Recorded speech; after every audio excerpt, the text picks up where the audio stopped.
Housewife एक छोटे से घर का गूगल होती है। हाउसवाइफ जिसे हर चीज़ का पता होता है, आपकी अपने सामान से लेकर आपके भावनाओं तक। दुनिया का उसूल है जनाब, जब तक काम है तब तक तेरा नाम है, वरना दूर से ही सलाम है। तो हम बात करेंगे आज हाउसवाइफ के लिए। तो हाउसवाइफ होती है घर की मलिका, और मैं भी एक हाउसवाइफ हूँ और मुझे भी अपने हाउसवाइफ होने पर फ़ख्र है। और हम मलिका का घर में खुश रहना बहुत ज़्यादा ज़रूरी है। जैसे हमारे जिस्म में दिल एक मेन पार्ट है ज़िंदा रहने के लिए, अगर ठीक काम करेगा तभी हमारी पूरी बॉडी जो है ठीक रहेगी। बल्कि ऐसे ही हमारी जो हाउसवाइफ है वो भी एक दिल की तरह है। अगर हाउसवाइफ खुश होंगी तो पूरा घर खुश होगा, और अगर हम घर खुश रख सकेंगे तो इससे बड़ा और क्या काम होगा। तो इसलिए ज़िंदगी की मुश्किलात आपकी ज़िंदगी में करवाहट खोल देती है, मगर आपको अपने लिए और अपनी फैमिली के लिए खुश रहना बहुत ज़्यादा अहम है। इसलिए सबसे पहले अपनी सोच को बदले, सोच को अपने पॉजिटिव रखें। हमेशा हमें नेगेटिव नहीं सोचना है, जब भी सोचेंगे पॉजिटिव सोचेंगे। आज से बस यही ठानना है। सोचें, आप में से कितनी अक्सर हाउसवाइफ ये बात सोचती होंगी कि रानी बनकर आई थी और नौकरानी बनकर रह गई। क्या आप मुझे एक बात बता सकते हैं कि घर का काम करना यानी अपने खुद का, अपने बच्चों का, अपने फैमिली का काम करना गलत बात है? क्या ये काम करने से हम नौकरानी बन जाते हैं? क्या हमारी माँ भी ज़िंदगी भर नौकरानी थी? नहीं, अपनी जिम्मेदारियों को समझो। काम को तो बहुत सारे लोग कर लेते हैं, लेकिन जो अहम काम होते हैं हमारे फैमिली में, हमारे बच्चों के, तो वो हमें करना बहुत ज़्यादा अहम होता है, और ये करना हमारी जिम्मेदारी सबसे बड़ी होती है। फ्रेंड्स, यूं ही तो हमें मलिका नहीं बनाया गया है ना। मलिका बनना आसान है क्या? मलिका हर औरत तो बन नहीं सकती। अपनी सोच को बदले, अपने नज़रिए को बदले, घर में मलिका की तरह रहे।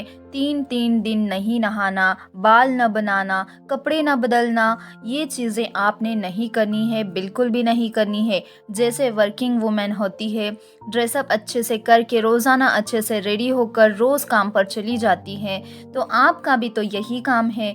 तो क्यों ना आप भी यही काम करें। एक बार जब आप अपने काम से फ्री हो जाते हैं तो डेली रूटीन में अपने रखें कि आप रोज़ाना शावर ले, साफ़ सुथरे कपड़े पहने। ऐसा नहीं कि रोज़ाना आपको नए कपड़े पहनने हैं, बस साफ़ सुथरे कपड़े पहनना बहुत ज़्यादा अच्छी बात होती है। हल्की फुल्की सी लिपस्टिक लगाएं, आँखों में अच्छे से काजल लगाएं, पाउडर वगैरह लगाकर अच्छे से रेडी हो जाए, तो आप देखिएगा आपको कितना अच्छा फील होता है। अपने सोने और जागने का जो है टाइमिंग फिक्स बनाकर रखें। कोशिश करें कि रात को जल्द सोए और सुबह जल्द उठे, ताकि आप अपने काम जल्द ख़त्म कर सकें और अपने खुद के लिए भी टाइम निकाल सकें। आपको पता है आज के रिलेशंस क्यों ख़त्म हो रहे हैं? क्योंकि वहाँ सिर्फ बॉडी और जो है लुक को देखा जा रहा है। उसको देखकर आदमी अट्रैक्ट होता है, वहाँ अंडरस्टैंडिंग नहीं होती है, वहाँ एक दूसरे के प्रति, एक दूसरे के काम के प्रति रिस्पेक्ट नहीं होती है। इसलिए आपको चाहिए कि आप अपने फैमिली को टाइम दे, अपने हस्बैंड को टाइम दे। जब भी आपके हस्बैंड ऑफिस से घर आते हैं तो उनके साथ बैठकर चाय पी ले। ये ना कहे कि मुझे वक्त नहीं है, अब मेरा किचन में काम बाकी है, या मुझे पकाना करना है, या फिर मेरा बच्चा रो रहा है। ये सब आपको नहीं करना है। आपको भले ही 5 से 10 मिनट हो, अपने शोहर के साथ जो है टाइम स्पेंड करना है, और उनके साथ जो है थोड़ी ना थोड़ी गपशप मारनी बहुत ज़्यादा ज़रूरी है फ्रेंड्स। क्योंकि आजकल की लाइफ में एक पार्टनर तो हमारे साथ ऐसा होना चाहिए जिसे हम अपनी हर चीज़ शेयर कर सके, और वो भी अपनी हर एक चीज़ जो है हमसे शेयर कर सके। तो इसलिए हम अपने शोहर को ही अपना वो पार्टनर बना लेंगे जिससे हम अपनी हर एक चीज़ें जो है शेयर कर सकते हैं फ्रेंड्स। और ये आपके हाथ में है। आप ये ना सोचें कि वो पहल करें। अगर वो बिज़ी है, वो आते ही मोबाइल लेते हैं, तो आप उनकी आदत को सुधार ले, अपने खुद के लिए टाइम निकालें और शोहर के लिए भी टाइम निकालें। तो इससे जो है हमारी बॉन्डिंग भी अच्छे से होती है और घर का माहौल भी अच्छा रहता है। साथ ही साथ अपने बच्चों को टाइम दे, उनके साथ खेले, थोड़ी मज़ा करे, ताकि बच्चे भी हमारे एकदम हमारे साथ जो है फ्रेंड्स हो जाए। यानी हमारे साथ जो है फ्रेंड्स के जैसा व्यवहार करने लगे, अपनी हर एक अच्छी बुरी बातें हमसे शेयर कर पाए। ऐसा होता है कई घरों में कि बच्चे काफ़ी डर जाते हैं, अपने मम्मी पापा से हर बात शेयर नहीं करते हैं। अगर वो गिर भी जाते हैं, कहीं उनको लग भी जाती है चोट, तो वो बताते नहीं हैं, क्योंकि वो डर जाते हैं कि कहीं घर में झगड़ा न हो जाए या फिर कहीं उन्हें और डांट न मिल जाए। तो इस तरह से जो है बच्चे हमसे दूर हो जाते हैं और यही आदत जो है बढ़ती उम्र के साथ भी बढ़ जाती है। इसलिए हमें अपने बच्चों का जो है दुश्मन नहीं बनना है, फ्रेंड्स की तरह रहो बच्चों के साथ, ताकि बच्चे अपनी हर एक सीक्रेट बातें भी आपसे शेयर कर सके। और यही बॉन्डिंग जो है हम बड़े होने तक रखेंगे बच्चों के साथ, तो बच्चे हमारे सही राह पर हमेशा कायम रहेंगे, कहीं भी वो भटक नहीं जाएंगे। तो ये बहुत ज़्यादा मेन पार्ट है फ्रेंड्स, इसे याद रखिएगा। उसके बाद हम आते हैं घर की तरफ, यानी घर में महीने भर का खर्च जो होता है उसमें से थोड़े पैसे अपने खुद के लिए बचाकर ज़रूर रखें, और महीना ख़त्म होने के बाद उन पैसों से खुद के लिए कुछ अच्छी चीज़ ज़रूर ख़रीदें।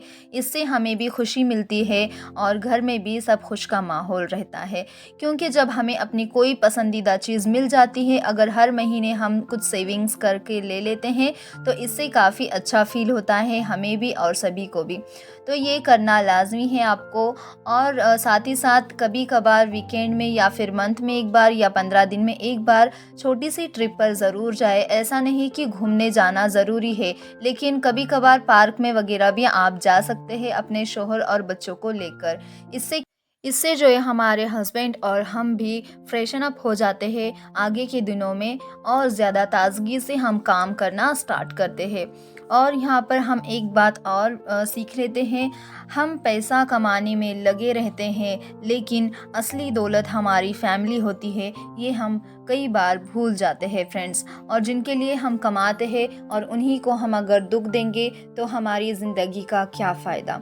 तो इसलिए हमें ध्यान रखना है कि हम कोई भी ऐसा काम या ऐसी चीज़ नहीं करेंगे जिससे हमारी फैमिली को तकलीफ़ हो, उन्हें दुख हो, उन्हें परेशानी हो। अगर घर में बड़े बुज़ुर्ग हैं, तो कभी भी उनके साथ बदतमीज़ी ना करें, क्योंकि चढ़ती उम्र के साथ जो है दिमाग भी बच्चों के जैसा हो जाता है। कभी कभार जो है बड़े बुज़ुर्ग कुछ कह देते हैं तो हम उसे काफ़ी ज़्यादा खींचने लगते हैं, लेकिन ऐसा नहीं करना है फ्रेंड्स। याद रखें कि हम भी बड़े बुज़ुर्ग होने वाले हैं और हमें भी हमारी औलाद वही दिन न दिखाए। इसलिए हमें याद रहे कि हम भी ऐसा सलूक करें जो हमारे बच्चे आगे जाकर हमें करेंगे तो हम सह पाएँ।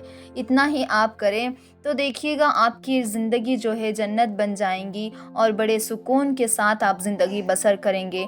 और इन सब में से आपको जो है टाइम निकाल कर जो है अल्लाह की तरफ रुजू करना है। 5-10 मिनट आप निकालेंगे हर दिन में 5 वक्त की नमाज के लिए, तो देखिएगा सुकून से भर जाएंगी आपकी ज़िंदगी और रहमत से भर जाएगा। सबसे ज़रूरी बात यह है कि आपको कभी भी हसद ईर्ष्या नहीं करनी है फ्रेंड्स।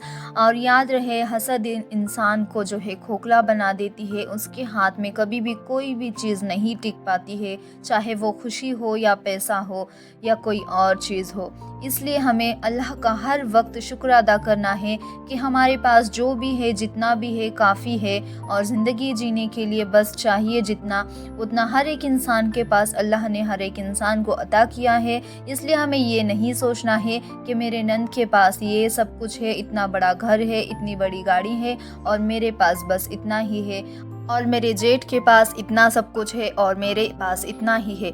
इन सब बातों से हमें दूर रहना है। इसलिए जल्द ही उठे, वक्त का सही इस्तेमाल करें, मकसद को ध्यान में रखते हुए कोशिश लगातार करें, और फिर देखो कामयाबी का दूसरा नाम आपका ही होगा। इसलिए मैं बुलंद आवाज़ में कहती हूँ कि काम ऐसा करो कि पहचान बन जाए, काम ऐसा करो कि पहचान बन जाए, कदम ऐसा चलो कि निशान बन जाए। ये ज़िंदगी तो जी लेते हैं सभी, ये ज़िंदगी तो जी लेते हैं सभी, बट ज़िंदगी तो ऐसे जियो कि सबके लिए मिसाल बन जाए, कि सबके लिए मिसाल बन जाए।